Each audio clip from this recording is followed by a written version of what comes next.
تو میں اسے اس لیے سنبھال کے رکھوں گا کہ دینے والا میرا محترم ہے، اور یہ محترم جتنا محترم ہوتا چلا جائے گا اتنا ہی اس ہدیے کی قیمت بڑھتی چلی جائے گی۔ اب سیدہ کے آنے پہ جو نبی کھڑے ہوتے تھے نا، وہ اس لیے نہیں کھڑے ہوتے تھے کہ بیٹی آ رہی ہے، عطائے الہی آ رہی ہے۔ صلوات پڑھیں گے۔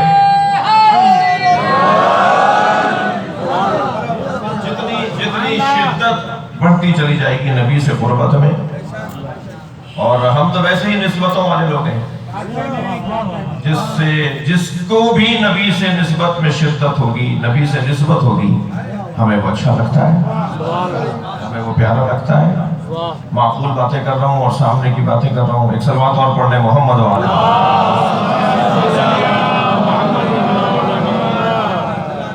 توجہ کر رہے ہیں آپ؟ تو حتیٰ جانور بھی اگر نبی سے منسوب ہے نا تو اللہ ان کو بھی عظمت عطا کرتا ہے۔ کوٹی جی کا مجلس میں مجمع تشریف فرمائے، مرحومہ کی مجلس چہلوں میں اللہ مرحومہ کے درجات کو بلند فرمائے۔ میں اپنے بزرگوں سے سن رہا تھا کہ ان کے شوہر یعنی امداد علی خان کی جو اس ریاست کے حوالے سے، اس خیرپور کے حوالے سے جو خدمات اور ان کی جو شخصیت تھی، تو یقیناً ایک بڑے شوہر کی زوجہ اور ایک بڑے خاندان کی خاتون، خدمت گزار گھرانہ۔ تو اللہ سے ہم سب دعا کرنے کے لیے جمع ہوئے ہیں کہ اللہ ان کے درجات کو بلند فرمائے، اللہ ان کی مغفرت فرمائے، ان کی برزخ کی منزلوں کو آسان فرمائے، اور برزخ میں سیدہ زہرا کا جوار عطا فرمائے، جنت میں بی بی کا سایہ عطا فرمائے۔ تو میں اس کر رہا تھا کہ جتنی حتی جانور کو بھی اگر نبی سے نسبت ہو جائے نا تو اللہ جانور کی عظمت بھی بڑھا دیتا ہے۔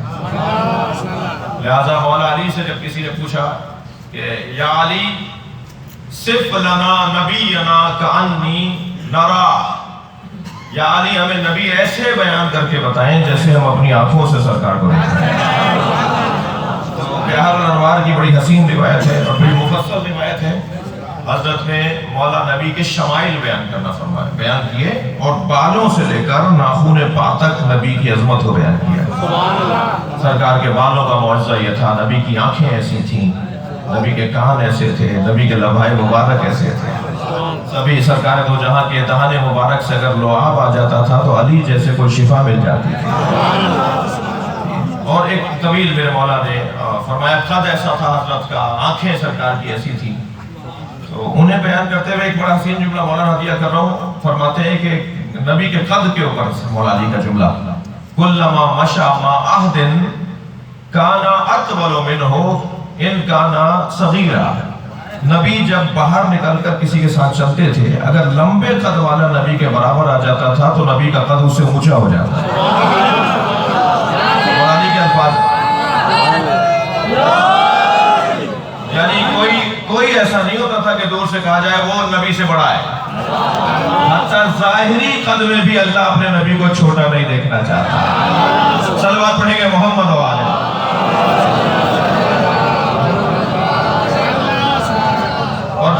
اور ایک عجیب جملہ حضرت کا میں مضمون آیا ہے، ہم نبی اولا بالمؤمنین من انفسہم، اس آیہ کریمہ کے اس فقرے کے اوپر ذرا غور کیا جائے۔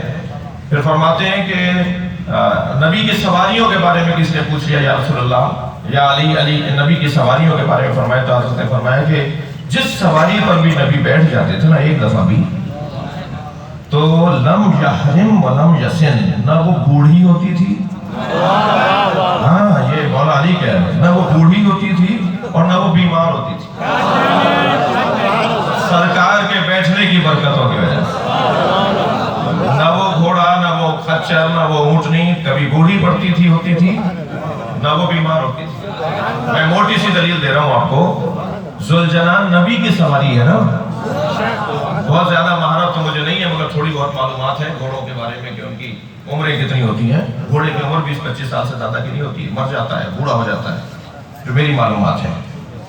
یہ 50 سال کے بعد کربلا میں جوان ہے۔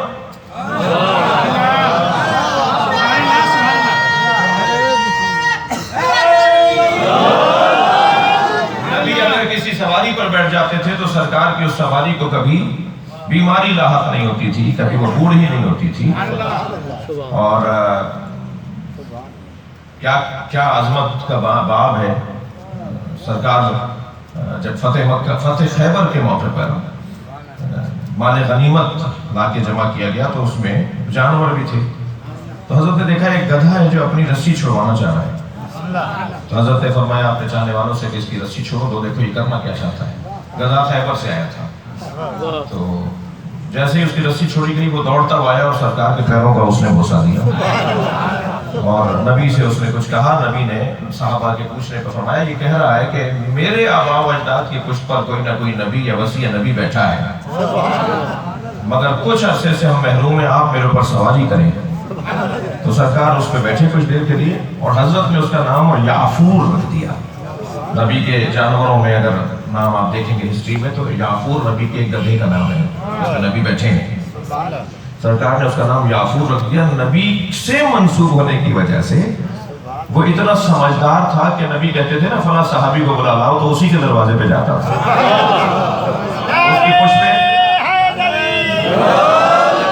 اس کی پشت پر اگر حضرت کوئی چیز رکھ دیتے تھے کہ جا کے فلاں کو دے کر آؤ تو اسی کو دے کر آتا تھا. اب مجھے ایک جملہ کہنے دیجئے, جو نبی کی بات مانے میں اسے گدھا کیسے کہوں, اور جو نبی کی بات نہ مانے میں اسے مسلمان کیسے کہوں.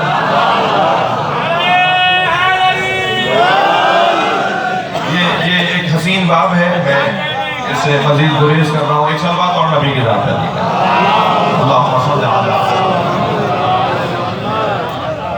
النبی اولا بالمؤمنین من انفسہم. میرا نبی النبی. علماء کرام تشریف فرمائے, عربی گرامر جاننے والے بیٹھے ہوئے ہیں. یہاں اگر صرف نبی کا لفظ ہوتا نبیٌ تو یہاں نبی مطلق ہوتا, ہر نبی کو شامل ہو جاتا لفظ نبی. جی ممکن ہے مجھ سے سوال ہو کہ صاحب آپ نے ترجمہ کیسے کیا, آخری نبی کے بارے میں آپ کیسے کہہ رہے ہیں, یہ تو نبی لفظ کا ہے. نبی تو بہت سارے تھے, 1,24,000, لیکن یہاں الف لام لگا ہوا ہے نبی کے اوپر. اور یہ الف لام میں تعریف ہے, معہود جنسی ہے, الف لام احد ہے. یعنی یہاں پر مراد لی جائے گی کہ ایک خاص نبی, میرا نبی, پیارا نبی, آخری نبی. النبی میرا والا نبی, وہ نبی جس کی وجہ سے میں نے کائنات بنائی ہے. النبی اولا, میرا نبی اولا ہے. اولا مولا کے خاندان کا لفظ ہے. جو لفظ مولا سے آشنا ہے وہ جانتا ہے کہ اولا کسے کہتے ہیں. جی اتنا بڑا مجمع بیٹھا ہے, یہ جو ایک جیسے ہیں اللہ نے انہیں ایک جیسا نہیں بنایا. کوئی اولا ہے, کوئی اعلیٰ ہے, کوئی استاد ہے, کوئی شاگرد ہے, کوئی عالم ہے, کوئی مثال کم پڑھا لکھا ہے, کوئی متقی ہے, کوئی کم تقوی والا ہے. وہ جو اولویت قرار دی ہے قرآن مجید نے اس کے مطابق سب برابر تو نہیں ہے. جسے اللہ نے ارادہ اولیہ کے تحت بنایا ہو, جسے اللہ نے اس کائنات کے لیے وجہ وجود بنایا ہو, یعنی یوں کہہ لوں کہ جس کی وجہ سے سب کو بنایا ہو, تو وہ کیسے سب کے برابر ہو جائے گا؟ تو یقیناً سب کے برابر نہیں ہے. اس کی عظمت, اس کا مقام جو ہے وہ سب سے بلند ہے. اور پھر میں نے ایک جملہ کہا کہ اللہ کو اس کائنات میں سوائے نبی کے کوئی نظر نہیں آتا. حقیقت ہی ہے. قرآن مجید مکمل ایک عاشق اور معشوق کی گفتگو ہے. سرکار دو جہاں اور اللہ کے درمیان گفتگو ہو رہی ہے. اور ویسے بھی عاشق اور معشوق جب گفتگو کرتے ہیں تو کچھ ایسی باتیں بھی کر دیتے ہیں کہ کوئی اور نہ سمجھے. لہذا الف لام میم ترجمہ کیجیے. الف لام میم کا ترجمہ کیجیے. جو ترجمہ نہیں کر سکتے وہ تفسیر کیا کریں گے؟ الف لام را ترجمہ کیجیے. یہ کوڈ ورڈ ہے. اللہ اپنے حبیب سے بات کر رہا ہے. نبی جانتے ہیں یا اللہ جانتا ہے. اس انداز سے اچھا یہ بھی طے کرنا مشکل ہے کہ عاشق کون ہے اور معشوق کون ہے. تو میں تو اس بحث کو اس ایک جملے میں یوں کہہ دوں کہ جب یہ احمد ہوتے ہیں تو عاشق ہوتے ہیں, محمد ہوتے ہیں تو معشوق ہوتے ہیں. اس لیے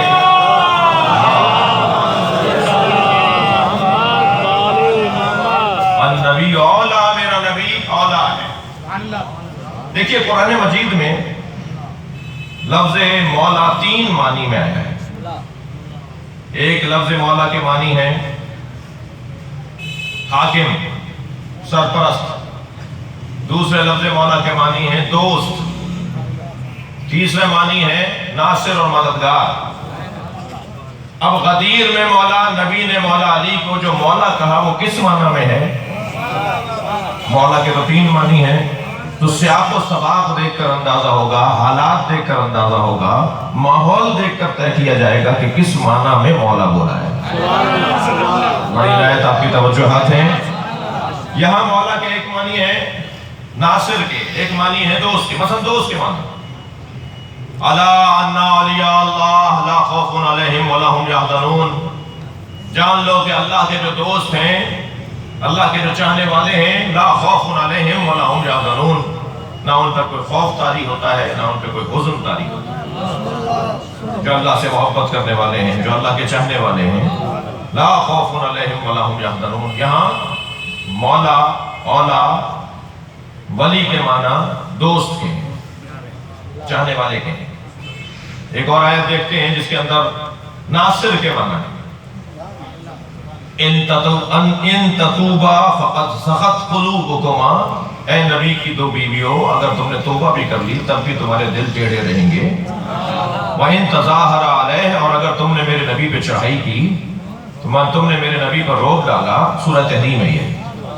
تم نے اگر میرے نبی پر روک ڈالا تو فَإِنَّ اللَّهُ وَمَوْلَاهُ، تو جان لو نبی کا مددگار اللہ ہے. یہاں مولا یعنی مددگار. تو جان لو کہ نبی کا مددگار فَإِنَّ اللَّهَ هُوَ مَوْلَاهُ وَجِبْرَائِيلُ وَصَالِحُ الْمُؤْمِنِينَ. نبی کا مددگار اللہ ہے، نبی کا مددگار جبریل ہے، اور مومنین کی تصدیق کرنے والا بندہ جو یہ طے کرتا ہے کہ مومن کون ہے اور غیر مومن کون ہے. صالح المومنین مولانا صفت موصوف کا ترجمہ نہیں ہوگا. صالح المومنین کا ترجمہ صفت و موصوف کا نہیں ہوگا. مومنین میں اچھا مومن، یہ ترجمہ لکھا ہوا ہے سب نے. صالح المومنین سب نے سمرات جنہوں نے بھی لکھا ہے، جنہوں نے چاہا ہے کہ اس پہ بات کی غور ہی نہ ہو. صالح المومنین کا ترجمہ لکھ دیا مومنین میں اچھا مومن. مومنین میں جو اچھا مومن ہے وہ مدد کرے گا اپنے نبی کی. صفت موصوف پہ تو مولانا مطابقت ہونی چاہیے. صفت اگر جمع ہے تو موصوف کو جمع ہونا چاہیے، مذکر ہے تو اس میں مذکر ہونا چاہیے. دونوں میں مطابقت ہونی چاہیے 4 چیزوں. یہاں صالح المومنین صفت و موصوف نہیں ہے، مضاف مضاف الیہ ہے. یعنی ترجمہ ہم کریں گے عربی گرامر کے حساب سے مومنین کی تصدیق کرنے والا. صالح المومنین جو یہ طے کرے کہ مومن کون ہے. بھئی ہمیں شوق تھا کہ ہم چائنا دیکھیں، مثال دے رہا ہوں صرف. تو پہنچ گئے ہم چائنا کے بارڈر پر. ہم نے اپنا پاسپورٹ دے دیا کاؤنٹر پہ کہ جو وہاں کی امیگریشن کا کاؤنٹر تھا وہ صفحہ پلٹتا رہا بہت دیر تک، بار بار پاسپورٹ دیکھتا رہا. میں نے کہا جی کیا ڈھونڈ رہے ہیں؟ کہنے لگے جی ویزا کہاں ہے؟ میں نے کہا جی میں پاکستانی شہری ہوں، میں نے آپ کو پاسپورٹ دے دیا. کہنا نہیں ہمارا یہ ویزا اس میں نہیں لگا. میں نے کہا جی ویزا کیا ہوتا ہے؟ کہنا جی ہمارا سفیر، ہمارا نمائندہ آپ کے وطن میں بیٹھا ہے، وہ لکھ کر دے گا کہ آپ ہمارے وطن میں آ سکتے ہیں یا نہیں. وہ جو لکھ کر دے رہا ہے نا اسے کہا جاتا ہے صالح، تصدیق کرنے والا. اب سنی شیعہ کی حدیث سنیں کہ جنت کے دروازے پہ جبریل بیٹھے ہوں گے اور ہر آنے والے سے علی کی تحریر مانگیں گے.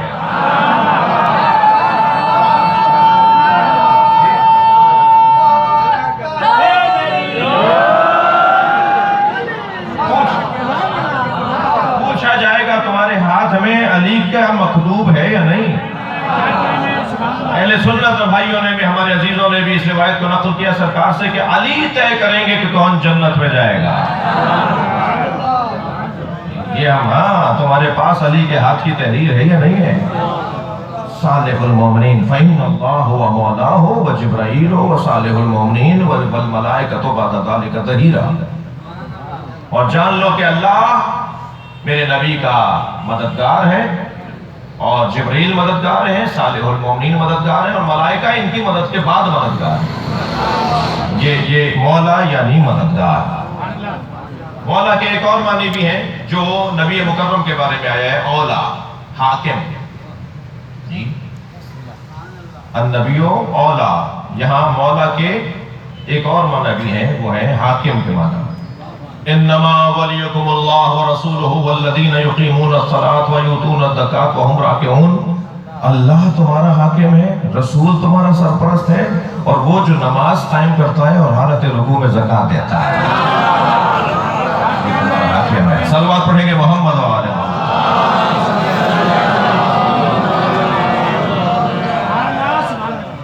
نبی ہمارے ہم پر اولا ہیں اور ہم پر حاکم ہیں، یہ اللہ نے قرار دیا ہے، اور حاکم اور محکوم کا رشتہ ہمارا اور ہمارے نبی کا ہے۔ سرکار جو کہہ دیں گے وہ ماننا پڑے گا، جو سرکار منع کر دیں گے اسے رکنا ہوگا۔ یہ البتہ کسی جدید تعلیم یافتہ کے ذہن میں نہ آئے کہ یہ کیا بات ہوئی، لاجک ہونی چاہیے، دلیل ہونی چاہیے، نہیں۔ نبی مکرم کا وجود عین عقل ہے، سرکار کوئی بات ایسی فرماتے ہی نہیں ہے کہ جو عقل کے خلاف۔ یہ اور بات ہے کہ میری اور آپ کی عقل 20 سال بعد نبی کی بات کو سمجھتی ہے، اور جو اطاعت و فرما بردار ہوتے ہیں وہ پہلے مرحلے پہ ہی نبی کو مان لیتے ہیں۔ الحمدللہ میں اور آپ جس دروازے پر بیٹھے ہیں نا، ہمیں اللہ کا اس بڑی نعمت پر اللہ کا خاص شکر ادا کرنا چاہیے۔ جس دروازے پر ہم بیٹھے ہیں اس سے اچھا دروازہ نہیں ہے۔ ہم اہل بیت کو جذبات کی بنیاد پر نہیں مانتے، عقل کی تقاضے پہ مانتے ہیں۔ بھائی ہر جگہ ایک ہی آواز ہے، ایک ہی پکار ہے کہ میرٹ پہ تقرریاں ہونی چاہیے، میرٹ پہ داخلے ہونے چاہیے، میرٹ پہ پارٹی ٹکٹس ملنے چاہیے، میرٹ پہ تبادلے ہونے چاہیے۔ ہم بھی تو 1400 سال سے یہ کہہ رہے ہیں کہ نبی کے بعد میرٹ پہ ماننا چاہیے۔ صلوات پڑھنے کے محمد و آل محمد۔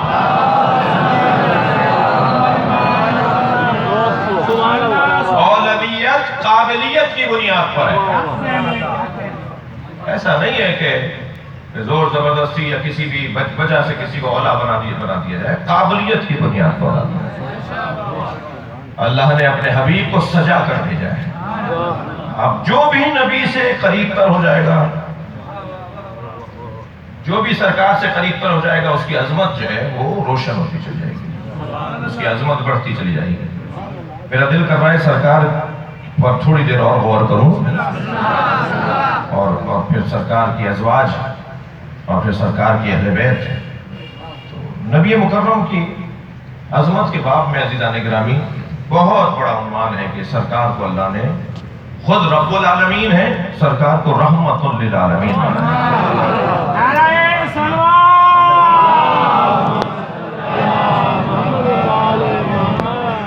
عالمین کے لیے رحمت بنا، عالمین کے لیے اللہ نے اپنے حبیب کو رحمت قرار دیا ہے۔ دو چیزیں سرکار نے کبھی ہاتھ میں نہیں لی۔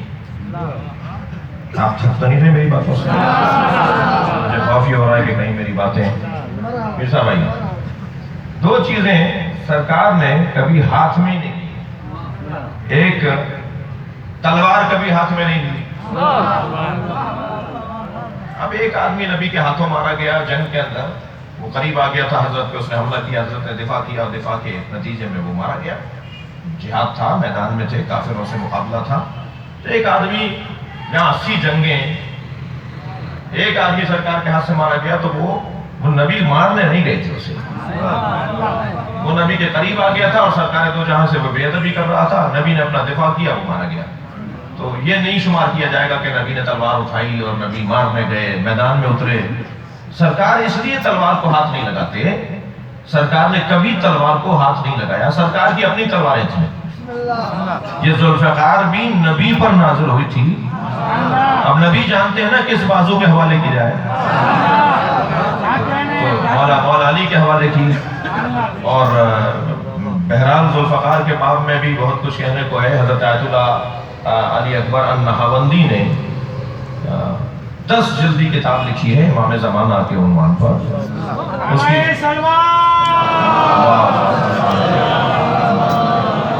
اس کی چوتھی جلد میں لکھا ہے کہ جب حضرت ظہور فرمائیں گے تو اپنے ساتھ کیا کیا چیزیں لے کر آئیں گے.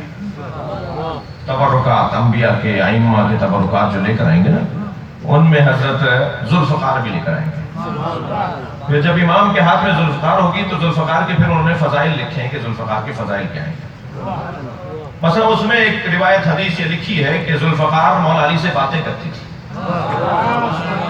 جنگ کے درمیان مولا علی سے گفتگو کرتی تھی، اور جب حضرت لا کر اسے گھر میں رکھ دیتے تھے تو جناب زہرا کو جنگ کی گزارش سناتی تھی، اور سیدہ مولا علی سے فرماتی تھی آج آپ نے اتنے قتل کیے، آج آپ نے اتنے فنار کیے، اور فلاں جو آپ نے مارا وہ ایسے مارا. تو جب پہلی مرتبہ ایسا ہوا تو مولا نے فرمایا کہ فاطمہ یہ ساری باتیں تم کیسے بتا رہی ہو؟ حضرت نے فرمایا یہ جو ذوالفقار ہے یہ مجھے بتاتی ہے. انہوں نے لکھا ہے، بڑا حسین باب ہے ذوالفقار کے حوالے سے. تو اب کیا کریں، ہمارا ماحول جو ہے الحمدللہ جو کچی پکی پڑھ کر میٹرک تک آئے ان کو تو سمجھانے میں مجھے دیر نہیں ہوتی، لیکن جنہوں نے کچی پکی نہیں پڑھی ہوتی تو انہیں ذرا ان کے حلق سے کچھ باتیں نہیں ہوتی.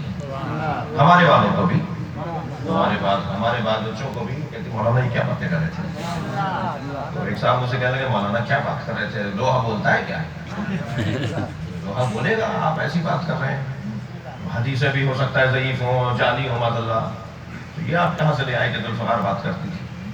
میں نے کہا بھائی تمہارا قصور نہیں ہے، یہ انسان کا پرانا عیب ہے کہ اپنی کمزوری کسی اور پہ ڈالتا ہے. میں اگر درختوں کی سن نہیں رہا تو اس کا مطلب یہ نہیں ہے کہ درخت بول نہیں رہا. جی میں اگر جانوروں کی سمجھ نہیں رہا تو اس کا مطلب یہ نہیں کہ جانور بول نہیں رہا. جی اگر پتھروں کی میں نہیں سن رہا تو اس کا مطلب یہ نہیں کہ پتھر بول نہیں رہا. توجہ کر رہے ہیں؟ حضرت موسیٰ کا عصا حضرت موسیٰ سے بولتا تھا، تو اگر حضرت موسیٰ کا عصا حضرت موسیٰ سے بات کرتا تھا تو علی بن ابی طالب تو حضرت موسیٰ پر بھی اولویت رکھتے ہیں. پھر اگر ذوالفقار مولا علی سے باتیں کرتی تھی تو اس میں پریشانی کی کیا بات ہے؟ حضرت ابراہیم نے جو چھری چلائی نا حضرت اسماعیل کے گلے پر وہ الٹی ہو جاتی تھی. علامہ مجلسی نے اس روایت کو لکھا ہے. آنکھوں پہ پٹی باندھ کر چھری رکھتے تھے گلے پر، چلاتے تھے، چلتی نہیں تھی. وہ الٹی چھری کے نیل پڑے تھے حضرت اسماعیل کے گلے پہ، جو ماں نے دیکھے تو 3 دن روتی رہی اور رحلت کر گئی. حضرت حاجرہ نیل دیکھ کر رحلت کر گئی.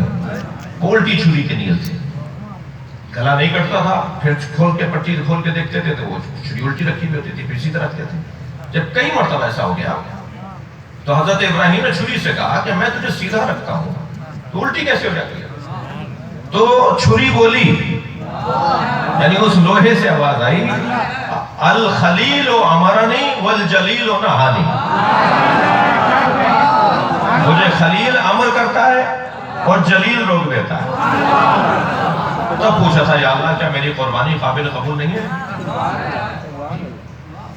یہ درخت بولتے ہیں. مولا علی نے نہج البلاغہ میں معجزہ صدق اپنے درخت کا، نبی کا معجزہ درخت کے چل کے آنے کا، اس کے سلام کرنے کا معجزہ مولا علی نے نہج البلاغہ میں موجود ہے.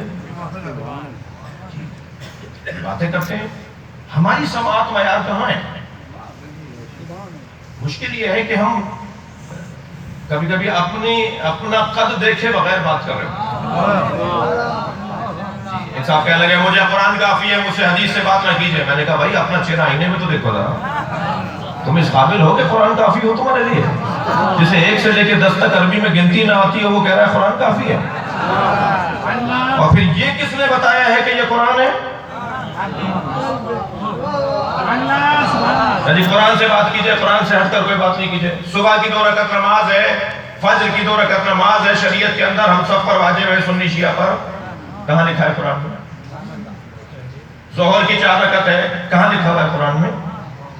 قرآن نے سارے پیغامات کو نازل کر کے ایک حاکم آیت نازل کر دی وَمَا آتَاكُمُ الرَّسُولُ فَخُذُوهُ وَمَا نَهَاكُمْ عَنْهُ فَانْتَهُوا. میرا نبی جو تمہیں دے وہ لے لو، جس سے منع کرے اس سے رک جاؤ. یہ آیت حاکم بنا دی.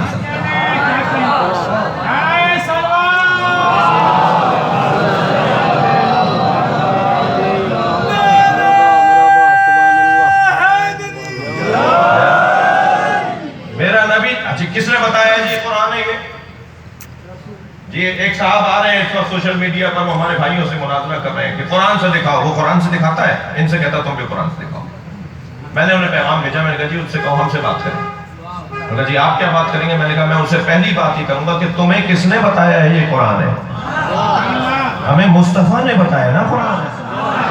تو سرکار نے قرآن دے دیا، سرکار کو چھوڑ دیں، ہمیں آپ کی اب ضرورت نہیں ہے. قرآن سمجھ میں نہیں آئے گا جب تک کہ نبی کی حدیث نہ ہو. مجھے پتا ہے مزاجوں کا، مجھے پتا ہے اعتراضات کیا کیا وارد ہوئے ہیں.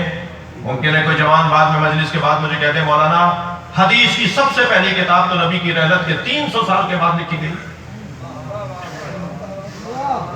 حدیث کی سب سے پہلی کتاب نبی کی رحلت کے 300 سال کے بعد لکھی گئی.